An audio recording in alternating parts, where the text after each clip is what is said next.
Okay, sa sining tiyon mga kabyanan, kamatihan ng gid ang ilang ginahambal, kaagi sini, i-remind nyo sila sa ulingat na basta malipat sila.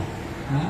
Malipatan nila ilang ginahambal suko, amo nagpamati, mga saksi ka mo, na sila nagpangako sa isa kag isa. Okay, pangbayan nato na nice hiko sa pag himo sa imong vow, may pabatid mo sa mga witnesses, sa mga saksi sa siningat ilo. I, Felix Natanggao, take you, Shara, Ilaya Madera, to be my wedded bride, to have to hold. From this day forward, I pledge before God these witnesses to place circumstances. I promise to honor you, to love you, and to cherish you until death do us part. Joyfully and willingly, I commit myself to you and your love. Ngayon, napagkain ng mga kabyanan, dapat ako sa inyo. Okay, siya, ay pabatid mo na yung mga please taka sa inyo, para sa pagdito sa mga.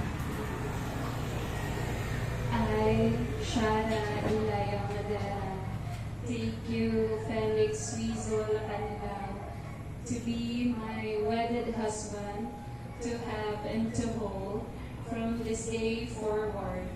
I pledge before God and these witnesses to place your good love now and always, no matter the circumstances. I promise to honor you, to love you, and to cherish you until death do us part. Joyfully and willingly, I commit myself to you and to you. Okay, so kabay pa ata, mga kabyanan, pagkakain din ng ilang commitment sa suko. So mayroon na sila, mga personal commitment nila, magpabatid-batid sa aton, ang mga commitment nila sa un. So, unawa na ito na si Spirit mo na.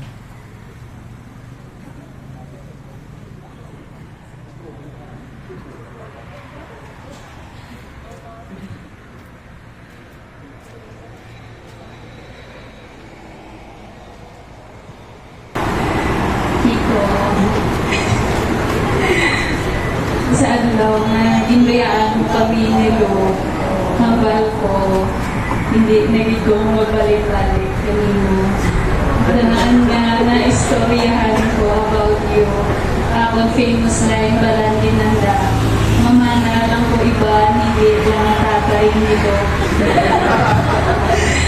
Si Jane Shelpa, grabe di ko no amor, madindig ko pagabos.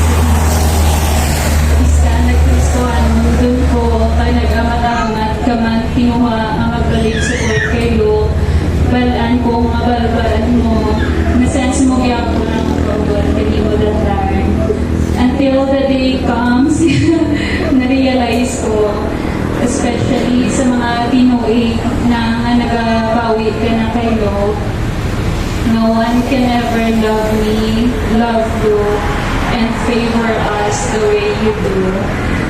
For the past months, samtang gahulat kita sa adlaw na ini, balantaman nga hindi man hapos atong ginagyan. May pang duwa-duwa nga natabo, may mga negative comments kita nga natuyan sa iba, may mga hindi kauyon nga matigayon atong kasal. Kag dako gidakon pasalamat nga imo isip, balatsagon, kag desisyon nga stable compared sa akon. Ikaw ang nagkapyot sa hugot sa atong relasyon. Kapila ko gusto mag-back out kung mag-give up. Pero ikaw ang nag-fight out sa relationship natin hasta nga makalabot kita sa adlaw na ini. Thank you sa pagkapyot sa hugot, my love. Gusto ko mabalaan mo nga na-appreciate ko gid ang mga ginhimo mo para sa ligan kaliwa. Hindi lang ako, kundi ang bilog ko man nga pamilya. Especially si Mama at Papa. Kiko, sa bugay sa Ginoo, tinguan ko gid nga mag-submit sa imo. Tinguan ko gid nga respetuhon ikaw. Tinuan ko gid nga palanggaon ka gihapon sa mga adlaw nga daw hindi ka papalangga-palangga. Tinuan ko gid nga batunon gyapon nang hindi ko manamian si mo ma-discover pa lang naton sa aton nga pag-ugdanay. Tinuan ko gid nga himuon ang mga duties bilang isa ka asawa. Pero kabay pa di umalipatan nga hambal ko nga paligong mo halang ko pagpagasa pagganti ng pagpalambuhan. Tinuan ko gid nga maging part kang solusyon sa mga problema nga mag-aabot hindi para maging isa sa mga problema mo. Tinuan ko gid nga magpatawad gihapon sa mga imperfections nga nakita ko pa sa inyo. May love, kabay pa, kung anong nanamihan ko sa inyo subong, hindi mo lang pagkabuhod, especially ang ginapabusog mo, pero me. And lastly, most of the time nahambal ko, ginamuno ko, gidyakan mo, ang akong ginapangayo sa Ginoo, ang magalagad ako sa iya, upod ang akong bilog na pamilya, kat ikaw na akong pamilya sa palangga takaw, kung may adlaw man sa pag-imaway ng mga manipat ko, mapalangga takaw, i-remind mo ko, tapos samahan mo sa healthy ka Jollibee.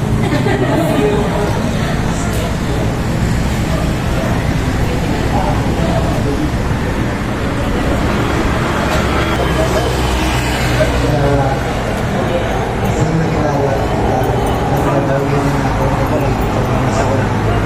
Ikaw ang pwede ng dapat. Nakakilala ng balik ng dapat. O, gabi ka. Ngayon sa mga pangkakas sa kapilon, sa kapanguran, sa kapulayan, sa panahon ng pangungkaran, sa kapilon. Kasi pa ako ng sinta, sa akin. Ngayon sa mga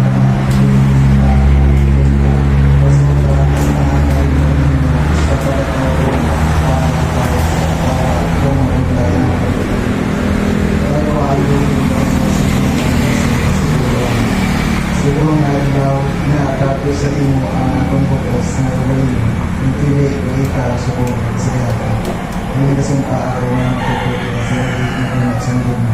Kainit, kailangan ko sa matahong na inunduma, ikaw ang ating kasoong agay kalupa na kapangka. Ngayon mga kabayanan, isa din yung pagkandaan, kung pagkandaan nyo, minsan na kung may vow sila. Amigo nyo na, kalimagan, para na hindi na kapag